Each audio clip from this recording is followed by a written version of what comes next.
I know you are going to be inspired by something that you hear today in this episode.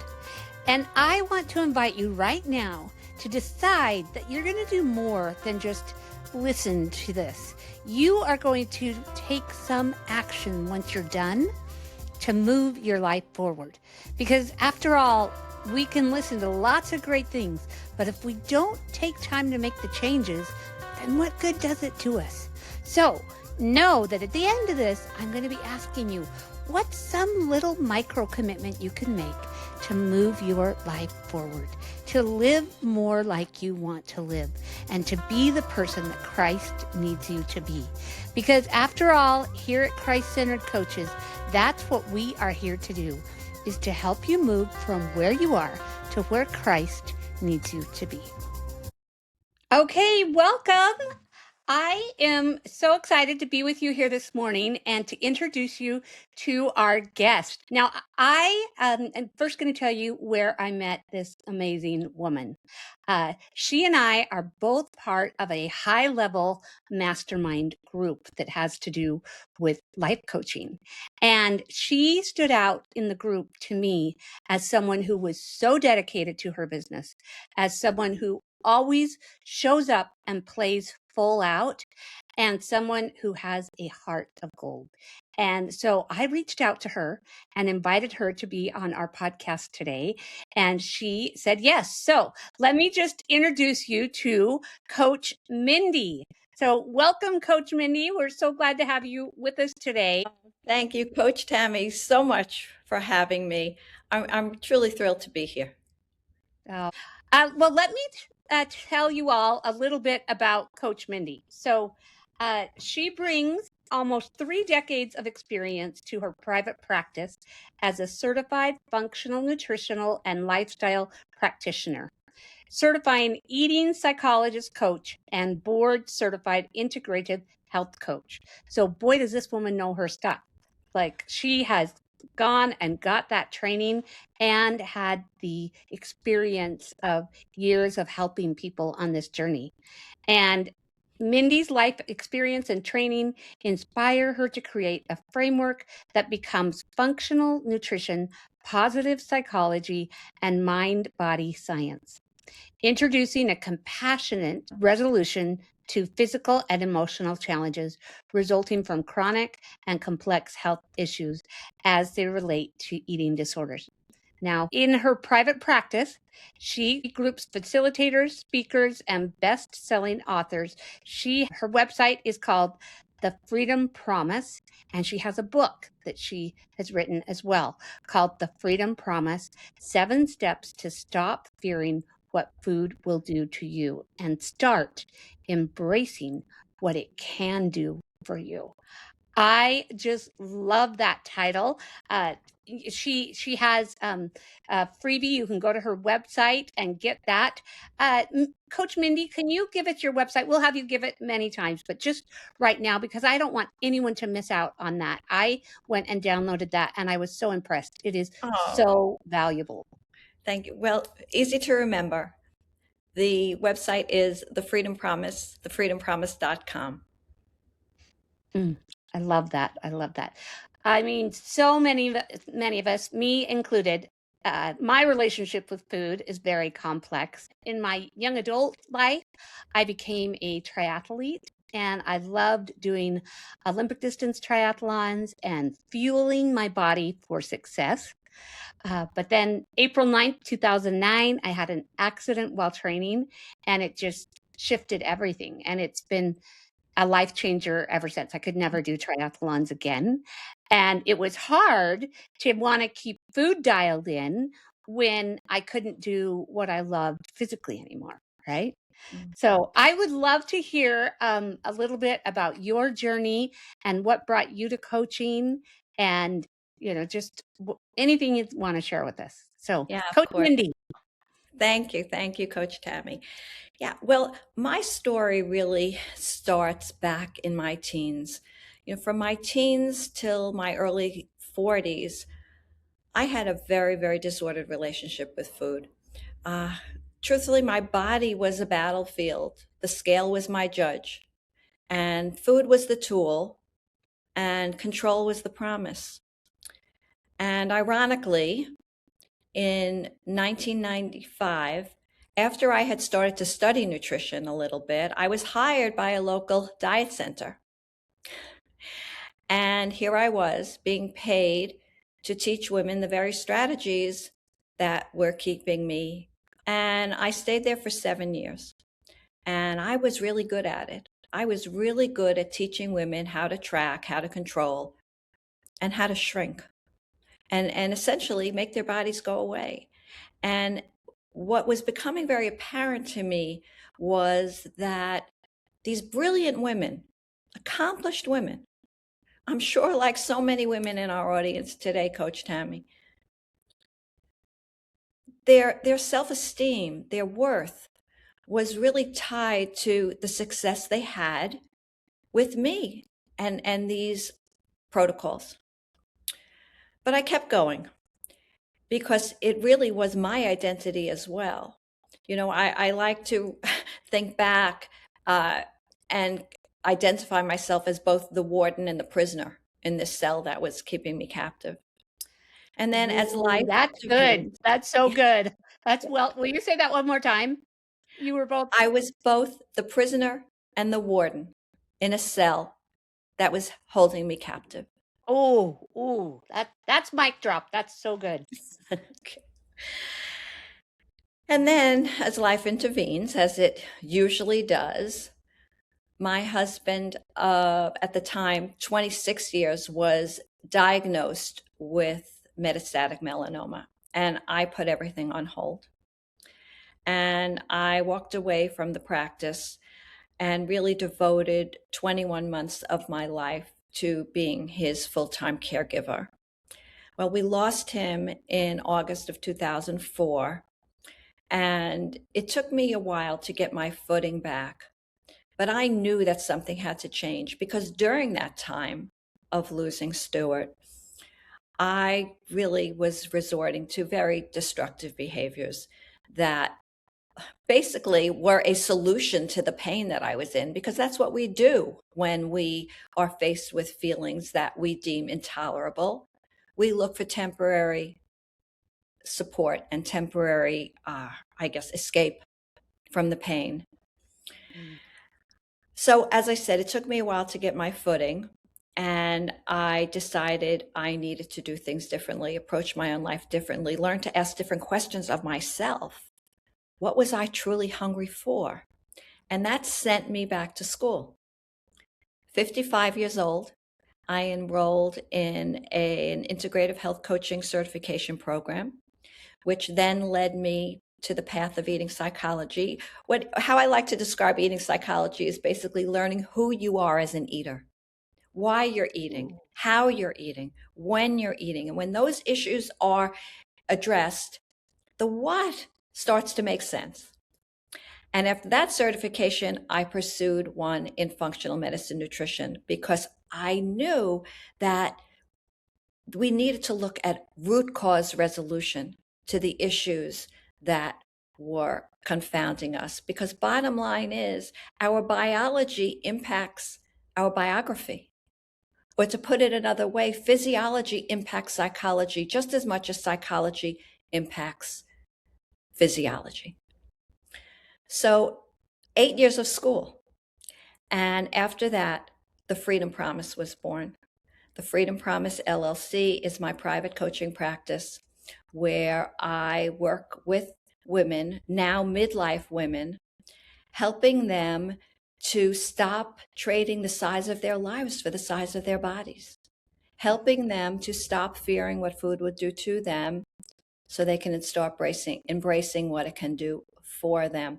And I just need to add one thing to that beautiful introduction you gave me. I recently wrote another book called Midlife Metamorphosis: The Journey from Diet Culture to Radical Acceptance. And Oh, and this book was really written for the woman who has done everything, and she's done it right according to the rules of diet culture. But she's still waking up in the morning wondering if she's earned her breakfast. She's still waking up in the morning, getting on that scale the scale becoming her judge, just the way it was mine. Oh, Coach Mindy, when you talk about losing your husband, so many of us at that stage would just choose to give in, right? Just give in and just fade into life. But you chose to take your trials and make yourself better instead of bitter. And that is just so, so powerful. And 8 years of schooling as a professor, I know what that represents. I appreciate that. I really do. And I have given myself grace. However, here I was, widowed, 49 years old, responsible for the business of my life. But most importantly, my daughters were watching. And I was responsible. I felt a huge responsibility for how I was showing up for them. And I was not proud of my breakdown. I was not proud of the way I was behaving in those years following their father's death. And I realized I had a choice. I could either stay buried in the darkness or I could choose the light and become a woman that they would become proud of. And they were grown women at the time. You know, they were in their 20s. Our oldest daughter had been married right before her dad passed. She was having a baby, and I knew I needed to be present in their lives. That's what I was hungry for. I was hungry. I had been hungry for connection. I had been hungry for feeling validated. You know, I certainly had brought baggage to the table, so to speak.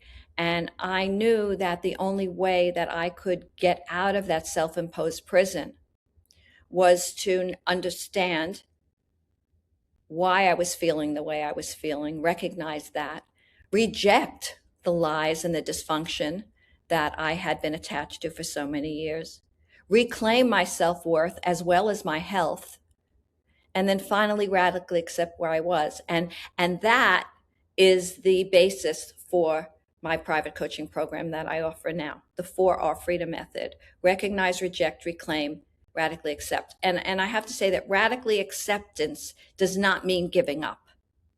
You know, you just made reference before to the fact that I could have just said, this is the way it is, and given up. You know, that expression, it is what it is, doesn't ever have to be it is what it is. Radically accepting means you've done the best you could at the time, and radically accepting that there are ways to do this better. I can rewrite my story, turn the page on what's no longer working, and start to write what will become my happily ever after. Oh, I love that. I love that. Okay. Will you give us those 4 R's one more time? Absolutely.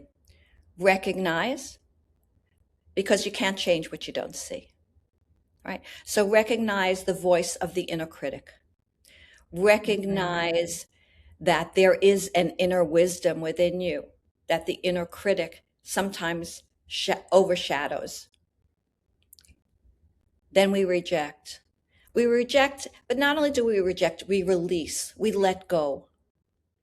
Let go of what's no longer serving us, with the understanding that what is no longer serving us was the best we could do at the time. Always giving yourself grace, removing the shame. Because very often those self-soothing behaviors are a solution. They're a solution to pain that we deem intolerable for whatever reason. And you know, this is not a one-size-fits-all program. Everybody has a different story. So after we reject and release, we start the reclaim process. Now that also looks different for everybody. We reclaim our hungers. We reclaim the trust we have in our bodies to eat when we're hungry, stop when we've had enough.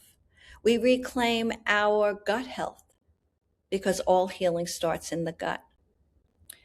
We reclaim the knowledge that our hormonal issues are not character flaws. We reclaim the fact that mind-body connection is anything but woo-woo, and we work on that. And then finally, after we've reclaimed nourishment, reclaimed movement, reclaimed sleep, the right to rest, reclaim our self-worth, develop a mindset of abundance over scarcity, we can radically accept. And that's how healing becomes sustainable.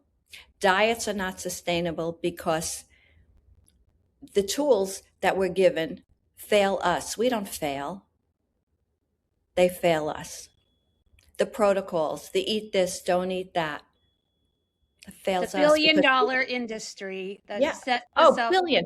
well. $163 billion industry that profits from our self-doubt. Oh, man. Yeah. My company is the Freedom Promise. I talk about finding food freedom. So let's talk about food freedom.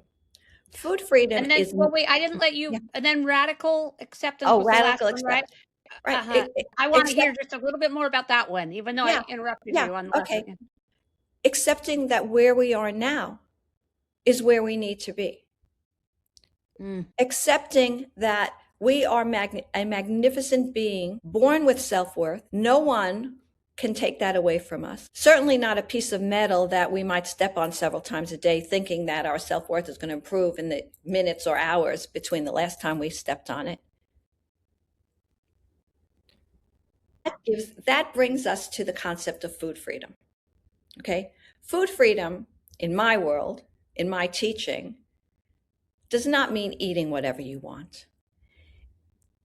It means having the freedom to make confident choices that serve our bodies uniquely and well. What works for me might not work for you. And your food story, why you eat the way you do, is very important to understand so that you can move on and experience true food freedom. Food freedom. That is so, so good. Because just like you said, so many of us identify with that we are, the warden, the prisoner, and how else did you say that? Being both the prisoner and the warden in a cell that is keeping us captive. In a cell that keeps us captive. Yes. I know that I can identify with that, and so many men and women can identify with that, right? And freedom from that, freedom to be able to have a good relationship with food instead of all this disordered, crazy. And as much as we may want to, at least this is me. I don't know how many other people will identify to this, but I try to act like I don't get my self-worth or how I'm going to feel that day from the scale. That doesn't affect me, but you know what? It does. It does. As much as I try to act like, oh no, it's not a big deal, it does. And to have freedom, the freedom promise, even, I bet people just run to work with you because that sounds so powerful. You have an entire framework and an entire process of how you can help people through this step by step. Yeah. And what was your very first one? Just kind of Recognize. awareness. Yeah, I was going to say awareness, but I Yeah, knew it but was an R. it Yeah. always starts with awareness, right? And first we need to be curious.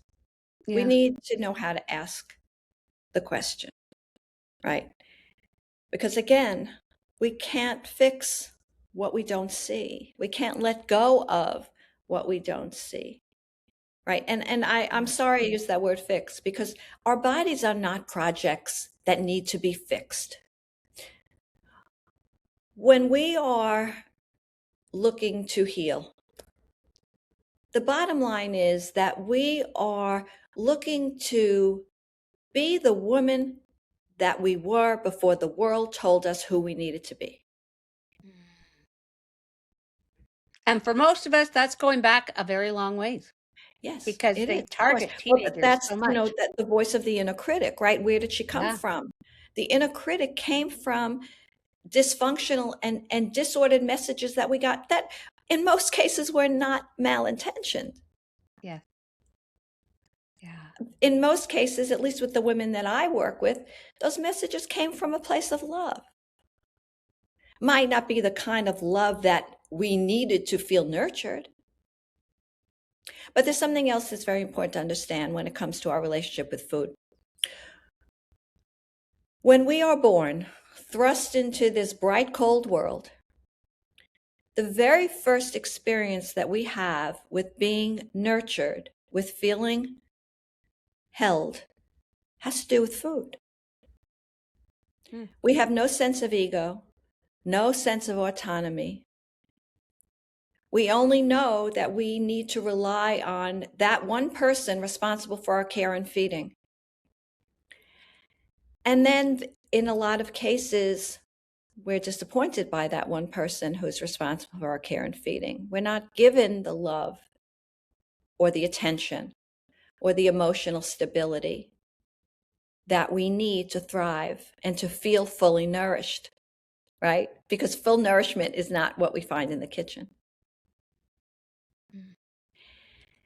And then what happens is we might not feel safe in the world that we're finding ourselves in. However, the mind remembers, eat, feel better.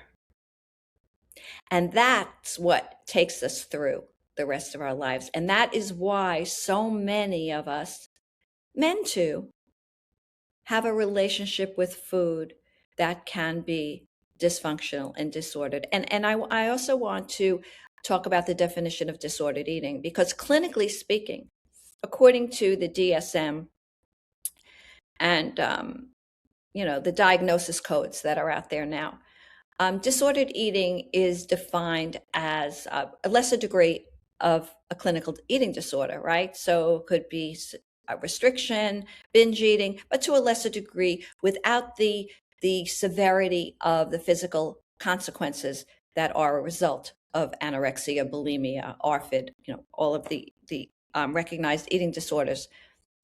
In my world, what I've come to recognize that is disordered eating is it's basically misguided behavior that is driven by misinformation. I'm going to say that again. Misguided behavior that is driven by misinformation.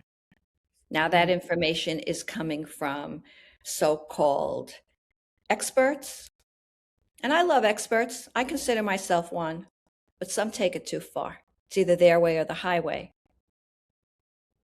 Or what you see on social media, right? Compare and despair. Comparison is the thief of joy and the thief of confidence. Oh, amen to that. Yes, yes.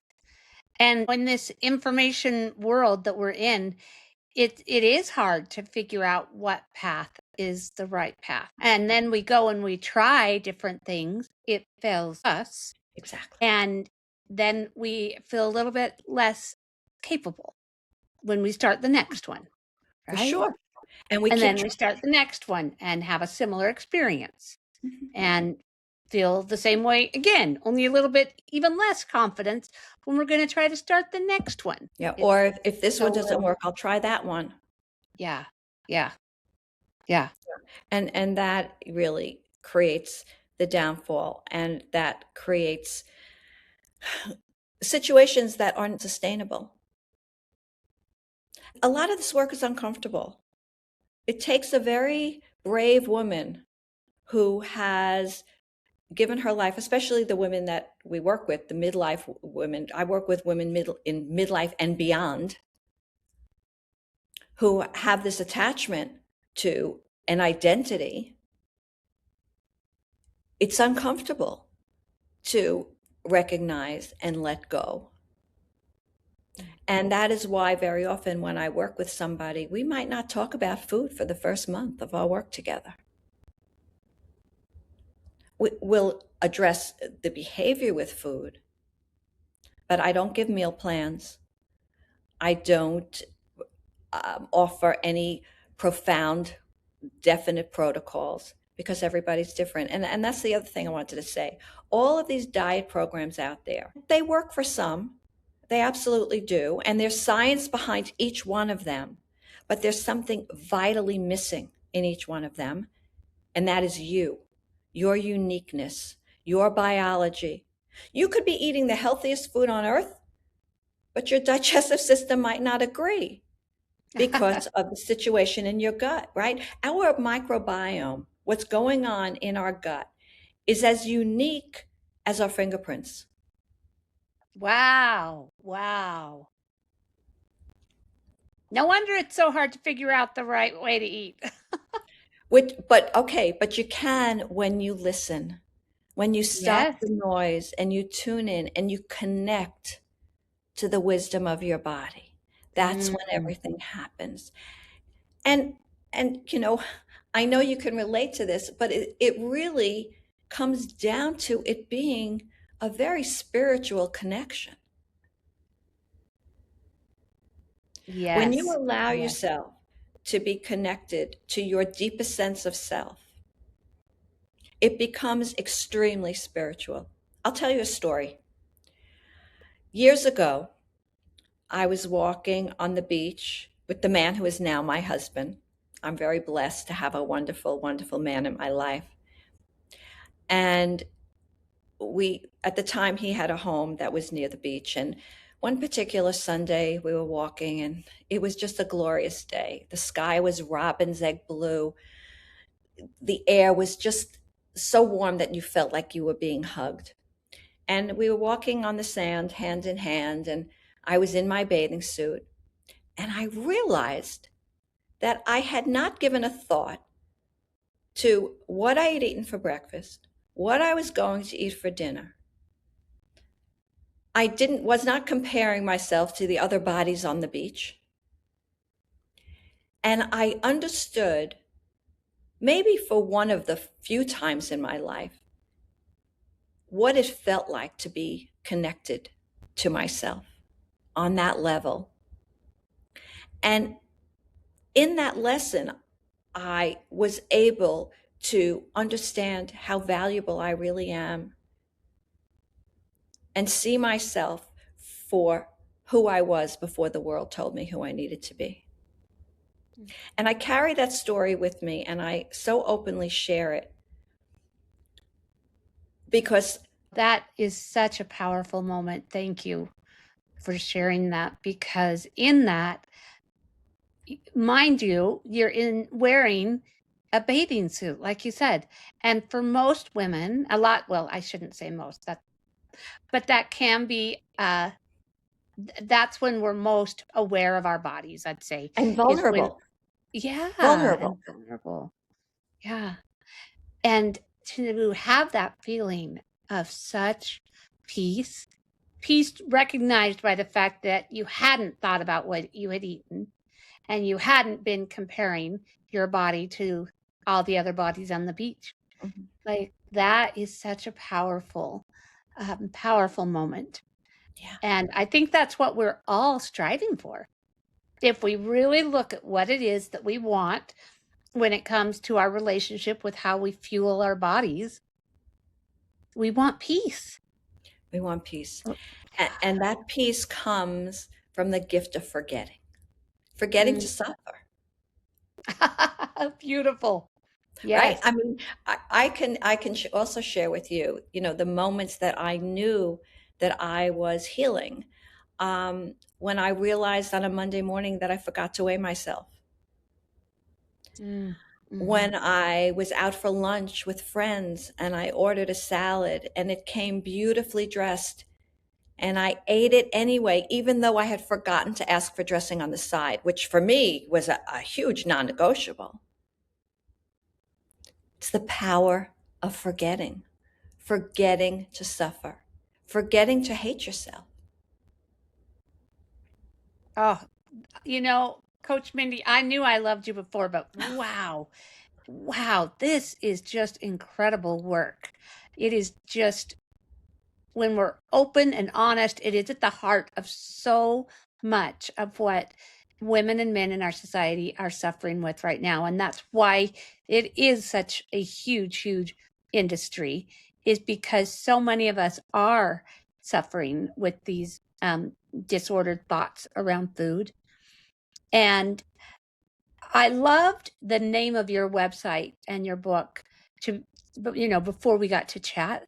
But now I really love it because I feel I'll even be open, Coach Mindy. I was like, freedom, the freedom promise, like that's big words. Promise is a big word. And from food, this thing that so many of us allow to hold us hostage in one way or another. But the things that you have shared with us today, you give hope and peace. You've lived it, and you are there to guide us, to and through the freedom promise. And wow, that's powerful. Yeah, it's so funny. As you're saying this, I'm thinking to myself about the word promise. I don't put it out there as a guarantee. I put it out there as a possibility, Yeah. as an opportunity. Because freedom looks different for everybody. And I respect that. My hope is that women will come away from the pages of my book or a coaching session with me feeling as though they've taken a deep breath. And just today, I feel that way. Oh, I thank you. just speaking That's with the you. possibilities. That's possibility. That's opportunity. Yeah. And as I said earlier in this beautiful conversation, it's about expanding your presence on this blessed earth, which has nothing to do with the size of your body. It's the size of your soul. Mm. Yeah. It's the Yes. depth of your soul. That's where the Yeah. promise is. And here at Christ Centered Coaches, we always talk about how we are all here with missions that we are here on this earth to do. We're here with a difference that only we can make. And living into our fullest potential is what you and I are both all about for people, Right. is helping them have the best life experience they can. And that doesn't come by being held prisoner to the scale. And it doesn't come by being worried about every little choice that you're going to make.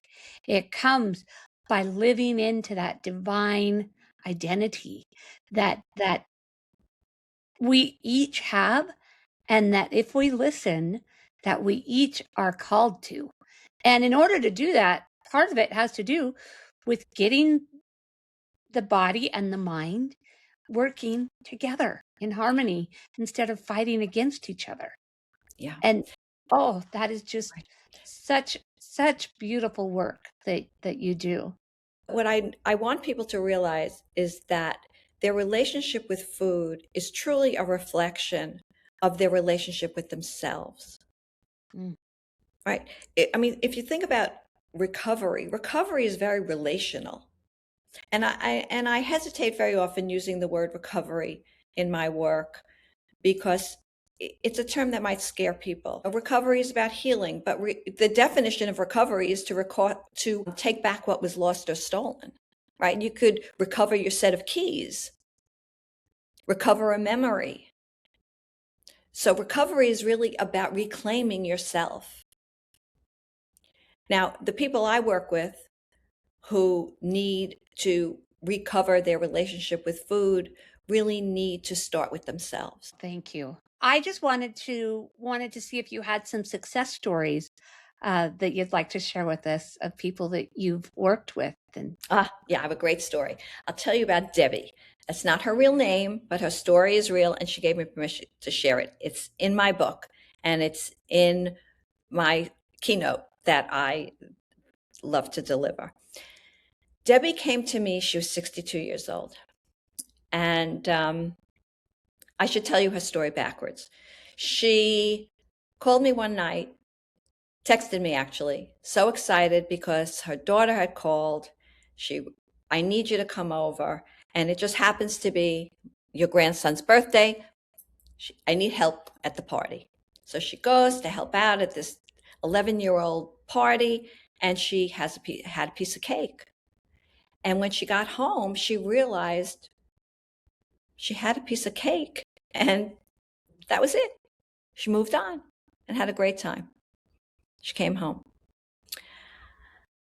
And why that was so important was because before that, she would have come home, felt like she failed, and would have found herself at 9 o'clock at night standing in front of the open freezer door with a container of ice cream and a spoon.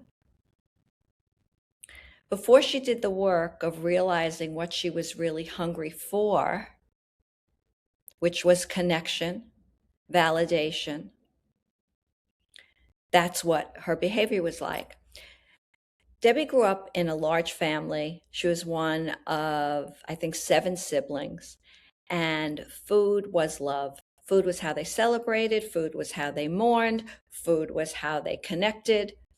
And she would tell me stories about her grandmother's pie crusts and Sunday dinners where the table was just so beautifully set and the rituals that surrounded it. So for her, food was love. Food was connection. Food was everything that they needed that really they didn't know how to ask for. And this was wired into her nervous system. So when life became tough for her, she had a divorce. Her grown children were on their own, but they were still very dependent on her for various reasons. Food became and remained to be how she connected to herself, or disconnected in some cases from what she didn't know how to feel. So the success story was going to her grandson's birthday party, having cake, coming home, taking a deep breath, going to sleep, feeling connected, feeling valued, and waking up the next day and going on with her life. Oh, Coach Mindy, that is so good. We wouldn't hear that in, that having a piece of cake was the success story, right? We wouldn't hear that in other diet mentality, whatever the world has to share with us. And yet that is what it is all about, is being able to just be like, I enjoyed the cake. I enjoyed my family. I came home and I didn't beat myself up. It wasn't a failure. It wasn't a slip off the wagon. It wasn't a, oh boy, you better watch what you eat tomorrow. It was simply, I ate a piece of cake, enjoyed being with my family. Now I'm coming home and going to bed. I mean, oh, that is beautiful. That is And that's so true powerful. nourishment, because the true nourishment had nothing to Yeah. do with the cake. The true Right. nourishment came from the peace. The true nourishment came from feeling connected to her grandson and her daughter. That Yeah. is what she was hungry for. Mm. And when she didn't have that in her life, the food is what filled that void. You made reference to my first book. So, it was the 7 steps to food freedom, right? So the final step is make sure you surround yourself with what fully nourishes you. And the caveat to that is you're not going to find it in the kitchen. Oh, that is so good, Coach Mindy. Yeah, those 7 steps are an acronym for freedom. So find your enough, rest and digest. That's all about the science of stress. Eat when you're hungry, stop when you're not, eat mindfully, do something every day to make your body feel alive. Only eat whole foods as often as you can. And finally, make sure you surround yourself with what truly nourishes. And if you notice in that program, and even in my new program, the 4R Freedom Method, food is a very small part of it.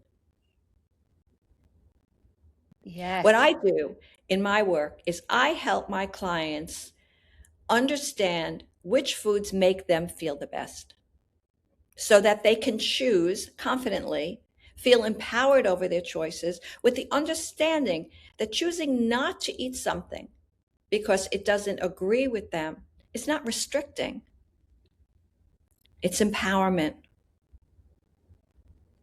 Empowerment, honoring their truest self, Yeah. choosing higher, right? That's something we like to talk about a lot here Yeah. in coaching. Wow.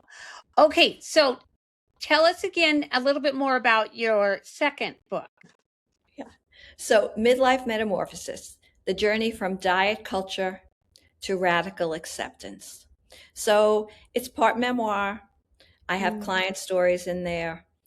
It is for the woman who is really exhausted from the messages from that $163 billion diet industry, who is exhausted from the pursuit of Amen. body perfection, Mm, right? Who is ready totally. to walk away from the messages from an industry that profits from her self-worth. So, yes, I have taken an offshoot of those 7 steps that I've talked about, right? What it means to find your enough. Well, finding your enough also means adopting a mindset of abundance over scarcity, um, allowing yourself to feel your feelings, and understanding that the stress response is detrimental to and totally counterproductive to anything you might think about when you worry or have anxiety about food. So, for the woman who wakes up in the morning feeling anxious over what she ate yesterday and what she was going to eat today, whether or not she earned her breakfast. It's for the woman who has invested so much in herself but hasn't seen the results or is still looking to rewrite her story. It's for the woman who's hesitating to invest in herself. Perhaps she doesn't feel she's worth it. Or perhaps she feels that it's too late, she's too old, or she's too far gone. My message is you are never too old. It's never too late, and you are never too far gone. Remember, I was widowed at 49. I went back to school and totally changed my life at 55. And what I haven't shared with our audience is at 68 years old, I was diagnosed with cystic fibrosis.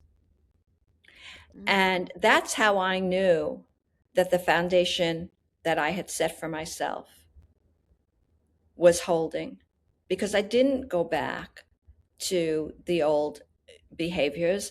I didn't feel that my body was betraying me. I said, this is my truth.